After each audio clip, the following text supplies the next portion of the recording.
പുണ്യമാസത്തിൽ പോലും അറുതിയില്ലാതെ Israel Palestine സംഘർഷം തുടരുകയാണ്. ഈ സാഹചര്യത്തിൽ ഇസ്രായേലിനെ നേരിടാൻ പലസ്തീൻ പ്രതിരോധ ഗ്രൂപ്പുകളും ഹൂതികളുടെ ഔദ്യോഗിക സംഘടനയായ അൻസർ അള്ളയും സംയുക്ത രഹസ്യയോഗം ചേർന്നതായുള്ള റിപ്പോർട്ടുകൾ പുറത്തുവരികയാണ്. സയനിസ്റ്റ് ഭരണകൂടത്തെ ഏതു വിധേനയും തകർക്കുക എന്ന ലക്ഷ്യമാണ് ഇതിന് പിന്നിലുള്ളത്. Hamas, Islamic Jihad, Popular Front for Liberation of Palestine എന്നീ സംഘടനകളിലെ മുതിർന്ന നേതാക്കളാണ് അൻസർ അള്ളയുമായി കൂടിയാലോചനകൾ നടത്തിയത്.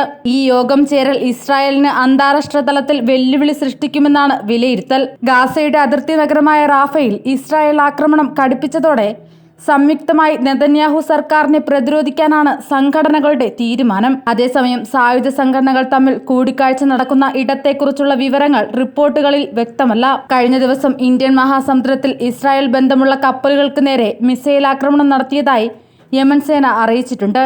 3 ഇസ്രായേലി അമേരിക്ക കപ്പലുകൾക്കെതിരെയാണ് മിസൈൽ തൊടുത്തുവിട്ടതെന്ന് യമൻ സേനാ വക്താവ് ബ്രിഗേഡിയർ ജനറൽ യഹിയ സരി പറയുന്നത്. യമൻ സേനയുടെ 3 ഓപ്പറേഷനുകളും വിജയിച്ചെന്ന് രാജ്യത്തെ പൗരന്മാരെ അഭിസംബോധന ചെയ്തുകൊണ്ട് യഹിയ സരി പറഞ്ഞു. ഈ വിജയം ഗാസയിലെ പലസ്തീനികൾക്ക് യമൻ നൽകുന്ന പിന്തുണയാണെന്നും അദ്ദേഹം വ്യക്തമാക്കിയിട്ടുണ്ട്.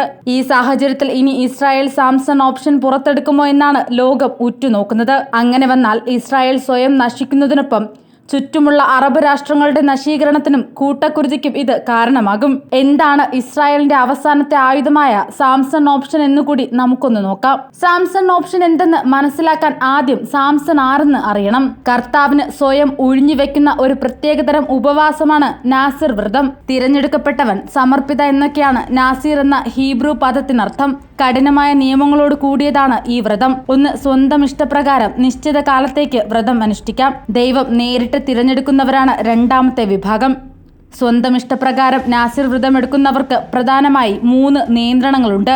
ലഹരി പാനീയങ്ങളും മുന്തിരിപ്പഴവും മുന്തിരിയിൽ നിന്നുണ്ടാക്കുന്ന എല്ലാ ഉൽപ്പന്നങ്ങളും സമ്പൂർണ്ണമായി ഒഴിവാക്കണം. മുടി മുറിക്കരുത്, മൃതദേഹത്തിൽ തൊടരുത്. എന്നാൽ ദൈവമാണ് നാസിറായി നിയമിക്കുന്നതെങ്കിൽ ജീവിതകാലം മുഴുവൻ അവർ അങ്ങനെ തുടരണം. അവർക്കുള്ള നിബന്ധനകൾ യഹോവയാണ് കൽപ്പിച്ചു നൽകുന്നത്. ഇത്തരത്തിൽ ആജീവനാന്തര നാസിർ വ്രതക്കാരനായിരുന്നു സാംസൺ. ഹീബ്രു ബൈബിളിലെ ന്യായാധിപന്മാരുടെ പുസ്തകത്തിൽ 13 മുതൽ 16 വരെ അധ്യായങ്ങളിലാണ് ഇസ്രായേലി ന്യായാധിപന്മാരിൽ അവസാനത്തെ ആളായ സാംസനെ കുറിച്ച് പരാമർശിക്കുന്നത്. ശത്രുക്കൾക്കെതിരെ പൊരുതാൻ അസാമാന്യമായ ശക്തി യഹോവ സാംസന് നൽകിയിരുന്നു.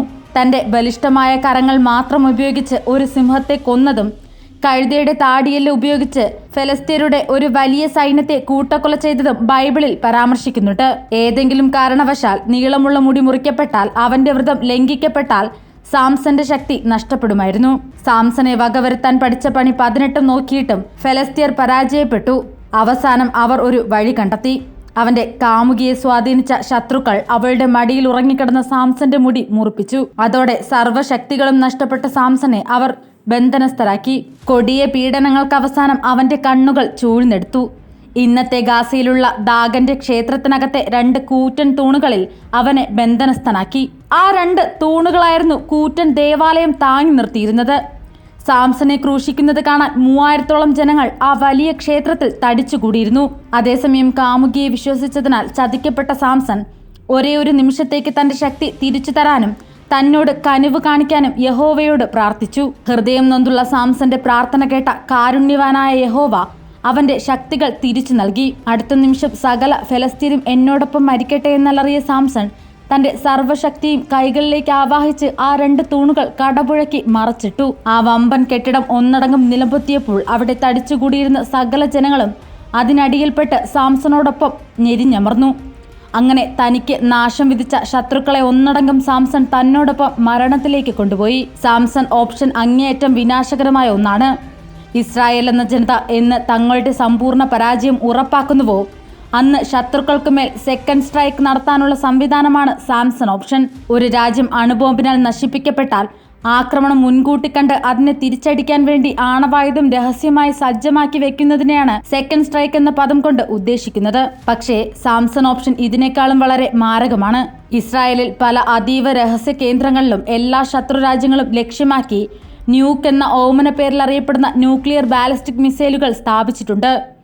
കരയിൽ നിന്നും കടലിൽ നിന്നും ആകാശത്തു നിന്നും ഈ ഭീകരന്മാരെ വിക്ഷേപിക്കാൻ സാധിക്കും. ജൂതരാഷ്ട്രത്തിന്റെ നിലനിൽപ്പിനുള്ള അവസാന വഴി പോലും അടഞ്ഞാൽ ഒരൊറ്റ നിമിഷം കൊണ്ട് ഈ മിസൈലുകൾ ലോഞ്ച് ചെയ്യപ്പെടും. അങ്ങേയറ്റം വിനാശകരമായ അന്ത്യമാകും അതോടെ ശത്രു രാജ്യങ്ങൾക്ക് സംഭവിക്കുക.